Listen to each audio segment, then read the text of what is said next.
Mixed by Miss Ranjan.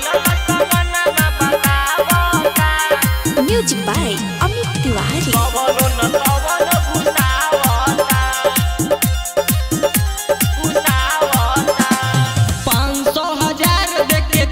न बोलावता 500,000 देके कब न बोलावता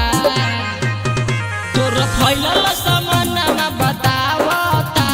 कि कवनो न कवनो घुसावता तोर फैलल समानमा बतावता कि कवनो न कवनो घुसावता देखिए के तोर अब मन गुतावता देखिए के तोर अब मन गुतावता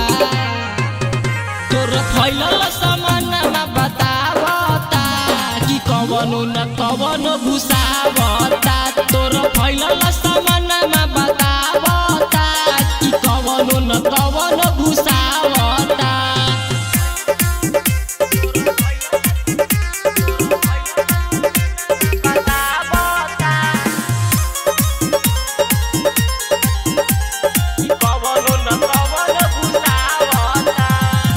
कुछ दिन बहरा का गईनी कमाए लगलू तू दोसर के बोलावे हो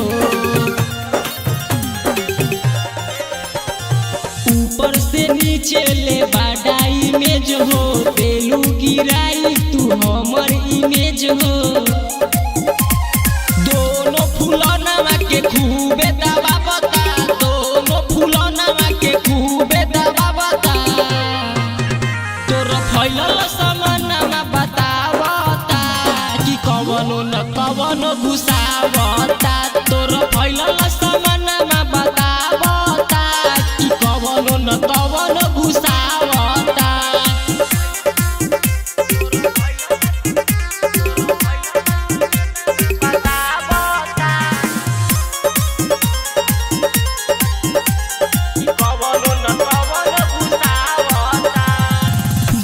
के छाती रहे 36 हो गई कमर के बढ़ल चौड़ाई हो